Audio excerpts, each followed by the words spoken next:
श्री शंकर सुमन सुंदर शिव महापुराण की कथा जो भिंड मध्य प्रदेश में चल रही है, आज 5वें दिवस की कथा का भी समापन हो चुका है। अगर आप किसी कारणवश कथा नहीं सुन पाए हो तो इस छोटे से वीडियो में आपको कथा की पूरी जानकारी, उपयोगी उपाय और पत्र आपको जानने को मिल जाएगा। तो आज की कथा कुछ इस प्रकार से हुई कि गुरु जी ने कहा, चाचा, मामा, मामी, दुकान, मकान, संसार की समस्त वस्तुओं से रिश्ता संबंध हमको बनाना पड़ता है, लेकिन आत्मा और परमात्मा का संबंध हमको बनाना नहीं पड़ता, वो स्वयं बना हुआ ही आता है। उसके बाद गुरु जी ने कहा, नाक, कान, आँख, माता पिता के से ये हमको मिलते हैं, लेकिन आत्मा किसी से नहीं मिलती। वह संबंध पहले से ही हमारा परमात्मा से बना हुआ होता है। गुरु जी ने कहा, संसार में सारे संबंधों से ज़्यादा प्रेम हमको भगवान से होना चाहिए, क्योंकि यह संसार में आपका साथ दे ना दे, पर परमात्मा आपका हर घड़ी, हर क्षण, हर पल आपका साथ देता है। इसलिए भगवान पर हमको ज़्यादा विश्वास और प्रेम होना चाहिए। गुरुजी ने कहा, जब हमारे ऊपर दुख या मुसीबत आएगी तो इस संसार में कोई भी मेरे काम नहीं आएगा, पर सिर्फ गुरुजी ने कहा, सियोर वाला भी तुम्हारे काम नहीं आएगा, लेकिन सियोर वाले के कहने से अगर तुमने एक लोटा जल भोलेनाथ पर चढ़ाया है तो वो अवश्य तुम्हारे काम आएगा। उसके बाद गुरुजी ने कहा, हिंदू सनातन धर्म में शादी के वक्त सिर पर मोर बांधा जाता है, जिसका मतलब होता है कि अब तुम्हारी ज़िंदगी में एक नया मोड़ आ गया है और जिसको तुम्हें पूरे निष्ठा से और ईमानदारी से निभाना है, तभी आपकी ज़िंदगी सफल बन पाती है। और यह मोर लड़का और लड़की दोनों को ही बांधा जाता है।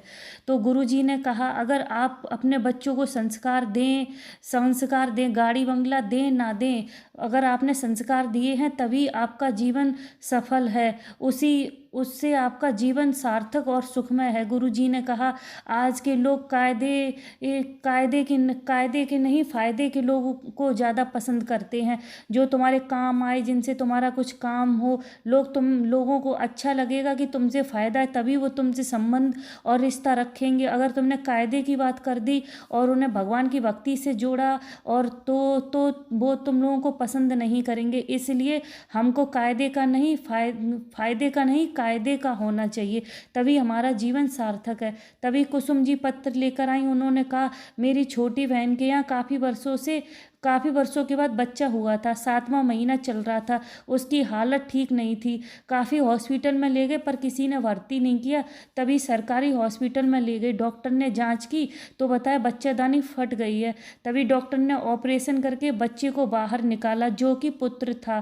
तभी दोनों माँ बच्चे को वेंटिलेटर पे रखा और 27 तारीख को यह ऑपरेशन हुआ। 28 तारीख से ही आपकी कथा चालू हो रही थी। कथा पंडाल में बाबा की कथा सुनने के लिए आई और बाबा से प्रार्थना की। तभी आधे घंटे में फ़ोन आ गया कि जो बेटा हुआ था वो मर गया है। तभी मैं रोने लगी। मेरी पड़ोसन भी साथ में आई थी। उसने कहा, सियोर वाले कहते हैं यहाँ से कोई खाली हाथ नहीं जाता है, चलो यहाँ से मिट्टी लेके पार्थिव शिवलिंग बनाकर उसका पूजन करते हैं। तभी पूजन किया, एक बाल्टी भर के कुएं से जल लेके आई, बाबा का पूजन किया, विसर्जन किया। आधे घंटे बाद फोन आया कि बच्चा स्वस्थ हो गया। बाबा की इतनी करुणा हुई कि बच्चा और माँ दोनों स्वस्थ हैं। बाबा का धन्यवाद करने कथा पंडाल में हूँ। तभी उमा जी पत्र लेकर आई। उन्होंने कहा, मेरा जीवन कष्टों से भरा हुआ था, 5-6 हज़ार रुपये मेरे पति कमाते थे, बच्चों को पाला पोसा मुसीबत में, और मेरा बेटा सरकारी नौकरी की तलाश कर रहा था। बाबा की ऐसी करुणा हुई कि मेरे बेटे की इनकम टैक्स डिपार्टमेंट में उसकी सरकारी नौकरी लग गई।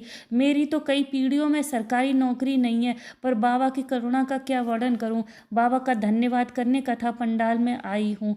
रवि दीपा जी पत्र लेकर आई। उन्होंने कहा, सबने मना कर दिया था कि संतान नहीं होगी, हमें तो रजस्वला धर्म भी नहीं होता था, पर बाबा पर भरोसा था। बाबा की करुणा का क्या वर्णन करूं कि 7 साल बाद हमें बाबा ने संतान दी। इसने लता जी भी पत्र लेकर आई। उन्होंने कहा, मेरा बेटा SSB में पास हो गया, 11 दिन के बाद उसका मेडिकल था, तभी उसको लकवा हो गया, उसके आँख मुंह सब कुछ टेढ़ा हो गया। 11 दिन बाद मेडिकल होना था। अब हम बहुत परेशान थे। तभी मेरी बेटी ने कहा कि शिव जी पर जल चढ़ाओ और उसके मुंह पर लगाओ, एक बेलपत्र उसको खिलाओ और उसके मुंह पर रखो और बाबा पर भरोसा रखो। तभी एक बेलपत्र हाथ में लेके हमने संकल्प ले लिया, बाबा के पशुपतिनाथ के व्रत रखे। मेरे बेटे ने कहा, माँ पशुपतिनाथ से भी क्या कुछ हो सकता है, इससे भी क्या कुछ होगा? हमने कहा बाबा पर भरोसा रखो, बाबा की कृपा से सब ठीक होगा। बाबा की कृपा का क्या वर्णन करूं, ऐसा आज तक नहीं हुआ होगा, कोई भी ऐसा नहीं आया होगा जिसका 11 दिनों में बाबा ने लकवा ठीक कर दिया हो। और बाबा की कृपा से जब मेडिकल उसका हुआ तो वह उसमें पास हो गया, मेरे बेटे की नौकरी लग गई। जो बेटा कहता था इससे भी कुछ होता है क्या, वो बेटा स्वयं पशुपतिनाथ के व्रत करने लगा। बाबा की करुणा का मैं क्या वर्णन करूं। आज गुरुजी ने एक बहुत अच्छा उपाय भी बताया। गुरुजी ने कहा है, अगर जीवन में बहुत कष्ट, दुख, तकलीफ अगर चल रहा है, काफ़ी परेशानियों में अगर हम घिरे हुए हैं, कोई हल नहीं मिल रहा है, तो नंदी जी के पास हमको 2 मिनट के लिए बैठना है। गुरुजी ने कहा ज़्यादा समय नहीं है तो 2 छड़ी बैठे, जल चढ़ाने से पहले नंदी के सीधे हाथ की तरफ बैठना है और बाबा से श्री शिवाय नमस्तुभ्यम बोलना है, प्रार्थना करनी है। उसके बाद जल चढ़ाना है, उसके बाद फिर बाबा से प्रार्थना करनी है। गुरुजी ने कहा 15 दिन में बाबा आपकी नैया को जरूर पार करेंगे। इसी के साथ आज की कथा विश्राम होती है। अब गुरुजी की अगली कथा 5 दिसंबर जलगांव में, जो महाराष्ट्र में होगी, वो 5 दिसंबर से शुरू होगी। तो मिलते हैं नई कथा के साथ, तब तक श्री शिवाय नमस्तुभ्यम, हर हर महादेव।